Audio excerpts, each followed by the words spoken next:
नमस्कार दोस्तों, आपका अपना यूट्यूब चैनल मोहित सक्सेस पॉइंट में स्वागत है। आज हम लोग संविधान के प्रमुख स्रोत के बारे में चर्चा करेंगे और कुछ महत्वपूर्ण प्रश्नों को भी देखेंगे जो कि बहुत इम्पोर्टेंट क्वेश्चन होंगे। और ये इससे एक क्वेश्चन पक्का बनता है प्रत्येक एग्ज़ाम में, चाहे बिहार एसआई हो या बीपीएससी हो या रेलवे का हो कोई भी एग्ज़ाम या एसएससी का कोई भी एग्ज़ाम हो, उसमें एक प्रश्न इससे बनता है। तो इससे पहले आप लोग इस चैनल पर अगर जो नए होंगे तो प्लीज़ मोहित सक्सेस पॉइंट को सब्सक्राइब कर लीजिएगा और लाइक करिएगा। अगर जो अच्छा वीडियो लगेगा तो लाइक भी कर लीजिएगा और अपने दोस्तों के साथ शेयर भी करिएगा। तो चलते हैं, देखते हैं किस संविधान से क्या लिया गया है। तो पहला में क्या है, ब्रिटेन, यानी कि संविधान का प्रमुख स्रोत ब्रिटेन से ब्रिटेन से लिया गया है। संसद लिया गया है, जो कि संसद क्या होता है, राष्ट्रपति होता है, राज्यसभा होता है और लोकसभा, तीनों को मिलाकर बनता है संसद। फिर है संसद एवं विधानमंडल के प्रति मंत्रिपरिषद का विशेषाधिकार। फिर है लोकसभा एवं विधानसभा के प्रति मंत्रिमंडल का सामूहिक उत्तरदायित्व लिया गया है। कहाँ से लिया गया है ये सब, तो ब्रिटेन से लिया गया है। फिर क्या है, एकल नागरिकता लिया गया है। भारत में कैसी नागरिकता है, तो एकल नागरिकता है। ठीक है। फिर संसद की सर्वोच्चता लिया गया है। कानून की निर्माण की प्रक्रिया लिया गया है। तो कहाँ से लिया गया कानून की निर्माण की प्रक्रिया, ब्रिटेन से लिया गया है। फिर राष्ट्रपति के प्रावधान के रूप में औपचारिक प्रधान के रूप में लिया गया है। ठीक है, चलते हैं और उसके बाद देखते हैं अमेरिका से क्या क्या लिया गया है। तो अमेरिका से देखते हैं, तो अमेरिका से पहला लिया गया है उपराष्ट्रपति का पद। ठीक है।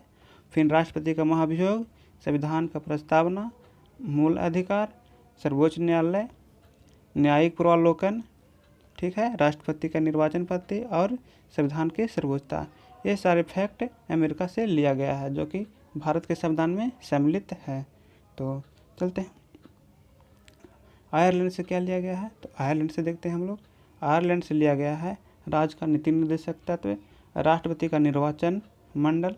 ठीक है, उसके बाद निर्वाचन मंडल बोलेगा तो आयरलैंड बोलेंगे और निर्वाचन पद्धति बोलेगा तो अमेरिका बोलेंगे।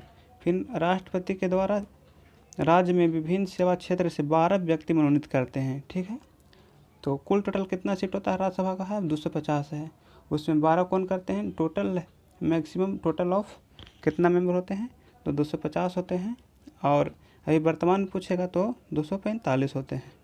ठीक है, जिसमें 12 राष्ट्रपति मनोनीत करते हैं। तब राष्ट्रपति कहाँ से मनोनीत करते हैं, तो होता है जैसे कि संगीत हो गया, खेल हो गया, अन्य खेल हो गया, फिर मतलब कि सामाजिक क्षेत्र हो गया। ये सब से 12 राज्यसभा में मनोनीत करके राष्ट्रपति भेजते हैं। ठीक है, अब देखते हैं ऑस्ट्रेलिया से क्या लिया गया है। तो ऑस्ट्रेलिया से लिया गया है समवर्ती सूची लिया गया है।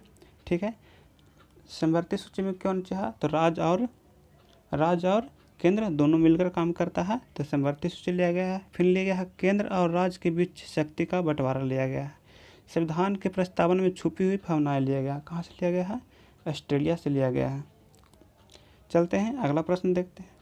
फिर जर्मनी से क्या लिया गया है। तो जर्मनी से आपातकालीन उपबंध लिया गया है, जो कि हमारे देश में 3 तरह से उपबंध है, जो कि आर्टिकल 352, 356 और 360 में लिखा हुआ। 352 में क्या है, तो ये हो गया आपका आपातकालीन उपबंध। ठीक है, राज्य में देश में किसी तरह से कोई प्रॉब्लम हो या सैनिक या किसी तरह से आक्रमण हो या कुछ हो, तो ये हो गया राष्ट्रीय उपबंध राष्ट्रीय आपातकाल लगता है।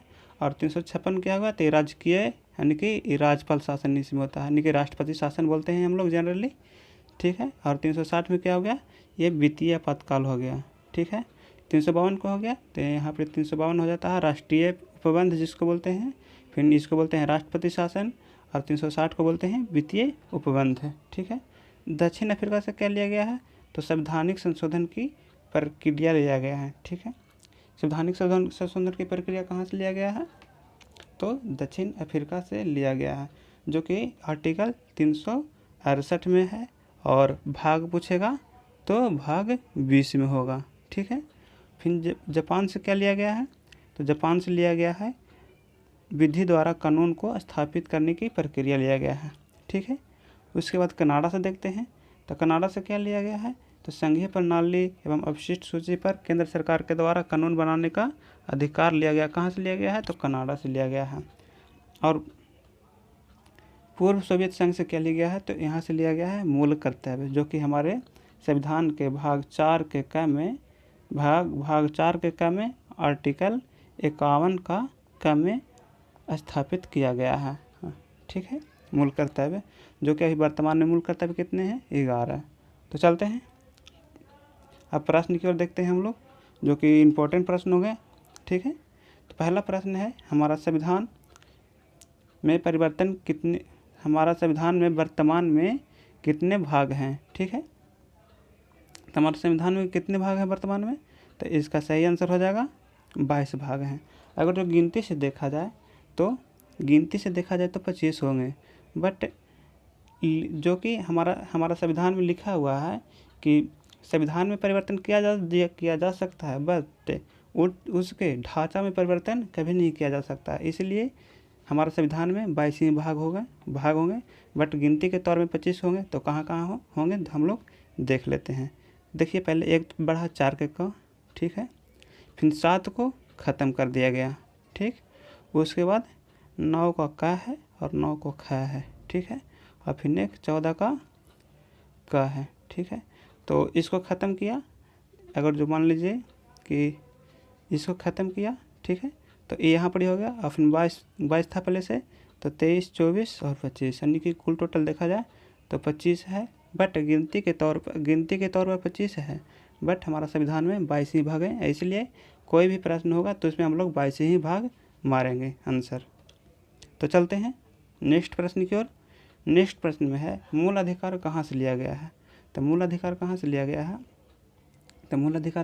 गया है? अमेरिका से लिया गया है। अब देखते हैं हम लोग आयरलैंड से क्या लिया गया है। तो आयरलैंड से लिया गया है राज का नीति निर्देशक तत्व। कहाँ से लिया गया है? तो आयरलैंड से हो गया। फिर देखते हैं, ठीक है, कि ऑस्ट्रेलिया से क्या लिया गया है। तो ऑस्ट्रेलिया से लिया गया है आपका समवर्ती सूची हो गया। राष्ट्रपति का निर्वाचन मंडल हो गया। कहाँ से लिया गया है? ये सब ऑस्ट्रेलिया से लिया गया है। चलते हैं, और अमेरिका से क्या क्या लिया गया है? तो मूल अधिकार के साथ साथ हो गया अमेरिका से राष्ट्रपति का महाभियोग हो गया। ठीक है, महाभियोग की चर्चा आर्टिकल 61 में किया गया है। ठीक है, और सर्वोच्च न्यायालय के बारे में लिया गया है। सर्वोच्च न्यायालय कहाँ से लिया गया है? तो अमेरिका से लिया गया है। ठीक है, चलते हैं नेक्स्ट प्रश्न की ओर। नेक्स्ट प्रश्न आपका है मूल अधिकार कितने भाग में है? तो मूल अधिकार कितने भाग में है? तो इसका सही आंसर हो जाएगा मूल अधिकार है भाग 3 में। ठीक है, मूल अधिकार कितने भाग में है? तो भाग 3 में मूल अधिकार है, जो कि आर्टिकल कितना से है? तो 12 से लेकर 35 तक है। ठीक है, और भाग 1 में आर्टिकल कितना है? तो भाग 1 में आर्टिकल है 1 से लेकर 4 तक। ठीक है, और भाग 2 में कितना है? भाग 2 में पूछेगा आपको तो कितना आर्टिकल हो जाएगा? तो यहाँ पर यह है 5 से लेकर के 11 तक, यानी कि भाग 2 में 5 से 11 तक आर्टिकल है। ठीक है, और भाग 4 में पूछेगा आपका, तब भाग 4 में है 36 से लेकर के 51 तक। ठीक है, अब हम लोग देखते हैं भाग 1 में क्या है। तो भाग 1 में है क्या है? तो संघ और उसके क्षेत्र के बारे में चर्चा किया है। भाग 2 में क्या है? नागरिकता है। और भाग 3 में क्या है? तो मूल अधिकार हो जाएगा। और भाग 4 में क्या हो जाएगा? राज्य का नीति निर्देशक तत्व। चलते हैं नेक्स्ट प्रश्न की ओर। नेक्स्ट प्रश्न है राष्ट्रपति का निर्वाचन पद किस संविधान से लिया गया है? तो राष्ट्रपति का निर्वाचन पद किस संविधान से लिया गया है? अमेरिका से लिया गया है। पत्ती बोलेगा यहाँ पर, देखिए यहाँ पर गौर से, यहाँ पर पत्ती है, तो कहाँ से बोलेंगे हम लोग? निर्वाचन पत्ती बोलेगा तो अमेरिका से बोलेंगे। अगर जो यहाँ पर राष्ट्रपति का निर्वाचन मंडल बोल दिया, ठीक है, अब मंडल, ठीक है, मंडल बोलेगा तो कहाँ से लिया गया है? तो मंडल बोलेगा तो ये ऑस्ट्रेलिया से लिया गया है। ठीक है, तो यहाँ पर कनाडा से क्या लिया गया है? तो कनाडा से लिया गया है संघीय शासन प्रणाली लिया गया है। कनाडा से संघीय शासन प्रणाली। और जर्मनी से आपातकालीन उपबंध लिया गया है। और आयरलैंड से राज्य का नीति निर्देशक तत्व। चलते हैं अगला प्रश्न की ओर। दोहरी नागरिकता कहाँ से लिया गया है? तो दोहरी नागरिकता बोलेगा तो दोहरी नागरिकता कहाँ का सिद्धांत है? तो ये संयुक्त राज्य अमेरिका का दोहरी नागरिकता लागू है। और भारत में किसी है तो भारत में एकल नागरिकता है। एकल नागरिकता कहाँ है? भारत में। चलिए अगला प्रश्न को देखते हैं। अगला प्रश्न है भारत में नागरिक की निम्नलिखित विशेषताओं में से कौन सा सही नहीं है। ठीक है, तो इसका होता है जो संपूर्ण भारत में एकल नागरिकता है, तो इसका सही आंसर हो जाएगा क्या? सी, यानी कि संपूर्ण भारत में एकल नागरिकता हो। ठीक है, अब चलते हैं नेक्स्ट प्रश्न, यानी कि प्रश्न नंबर 7वां देखते हैं। इसमें है क्या है, भारत नागरिकता समाप्त कितने प्रकार से किया जा सकता है। तो भारत में नागरिकता है जो 3 प्रकार से समाप्त किया जा सकता है। इसका सही आंसर हो जाएगा बी। तो देखिए, पहले तो विदेशी नागरिकता ग्रहण करने पर समाप्त किया जा सकता है, फिर कुछ स्वतः त्याग करने पर। और कोई व्यक्ति चाहता है कि हम भारत का नागरिकता त्याग करें तो उसको स्वतः नागरिकता नहीं कि अपने त्याग करने का अधिकार है। ठीक है, और फिर सरकार के जब कोई व्यक्ति कोई मतलब कि जैसे राज विद्रोह कर दिया, जैसे देश विद्रोह के बारे में कुछ हुआ, तो इस स्थिति में देश यानी कि सरकार उसको नागरिकता छीन सकती है। अब अगर जो पूछेगा क्या कि ग्रहण कैसे किया जा सकता है, तो ग्रहण 5 प्रकार से किया जा सकता है। ठीक है, पहले क्या, जन्म के आधार पर, फिर वंश के आधार पर, फिर देशीयकरण के आधार पर, फिर पंजीकरण के सिद्धांत पर। ठीक है, और फिर भूमि अधिग्रहण के सिद्धांत पर किया जा सकता है। ग्रहण 5 प्रकार से किया कर जाएगा। ठीक है, और त्याग 3 प्रकार से किया जाता है, तो इसका सही आंसर हो जाएगा बी। फिर अगला प्रश्न है निम्नलिखित में से कौन नागरिकता अर्जन हेतु शर्तों को नियत करने के लिए सक्षम है। तो इसका संसद कानून बनाता है। ठीक है, कि किसी भी व्यक्ति को भारत का नागरिकता प्राप्त करना हो तो किस किस कानूनी प्रक्रिया से गुजरना होगा उस व्यक्ति को, ये कौन निर्धारण करता है, तो संसद निर्धारण करता है। चलती है देखते हैं। ये राष्ट्रपति होता है जो भारत का प्रथम नागरिक होता है, और दूसरा नागरिक कौन होता है, तो उपराष्ट्रपति होता है। और ये पूछेगा कि भारत का दूसरा नागरिक कौन होगा, तो उपराष्ट्रपति होगा। ठीक है, अब चलते हैं अगला प्रश्न की ओर। अगला प्रश्न है नागरिक के संबंधित प्रावधान को लागू किया गया था। तो नागरिक का संबंधित प्रावधान कब लागू किया गया था, तो इसको किया गया था 26 नवंबर 1949 ईस्वी को लागू किया गया था। ठीक है, और 13 दिसंबर 1946 को क्या हुआ था, तो इस दिन उद्देशिका को संविधान सभा में प्रस्तुत किया गया था। तो इसको प्रस्तुत 13 दिसंबर 1946 को प्रस्तुत किया गया था। ठीक है, और 24 जनवरी 1950 को क्या हुआ था, तो ये संविधान सभा का आखिरी बैठक हुआ था। चलते हैं अगला प्रश्न। इसमें क्या हुआ था, 24 जनवरी 1950 को और क्या राष्ट्रीय गान, राष्ट्रीय गीत दोनों को अपनाया गया था। ठीक है, अगला प्रश्न है भारत के संविधान में ठीक है, नागरिकता परित्याग किस तरह से किया जा सकता है। तो इसका सही आंसर हो जाएगा क्या, भारत में संविधान में जो नागरिकता है किस तरह से परित्याग किया जा सकता है। तो इसका सही आंसर हो जाएगा विदेशी नागरिक ग्रहण कर लिया तो त्याग हो जाएगा उसका। ठीक है, यानी कि नागरिकता त्याग कर सकता है, फिर स्वतः नागरिकता त्याग भी कर सकता है, और सरकार भी नागरिकता किसी का छीन भी सकते हैं, यानी कि इसका सही आंसर हो जाएगा उपयुक्त। तो हम लोग एक बार फिर से वीडियो को रिकॉल कर लेंगे, फास्ट रिवीजन करेंगे। ठीक है, तो एक बार फिर से हम लोग वीडियो को रिकॉल कर लेते हैं।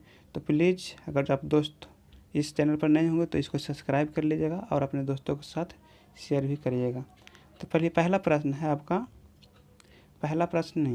पहले हम लोग संविधान के मूल स्रोत होंगे, तो इसको आप लोग स्क्रीनशॉट कर लीजिएगा। ठीक है, हम वीडियो को पॉज करके और स्क्रीनशॉट कर लीजिएगा या अपना कॉपी पर नोट डाउन कर लीजिएगा। आप लोग को जो कि कभी भी पढ़ने का इच्छा हो तो डायरेक्टली आप लोग देख सकते हैं। तो स्क्रीनशॉट हो गया होगा। अब नेक्स्ट स्लाइड का कर लीजिए स्क्रीनशॉट, इसका भी हो गया होगा।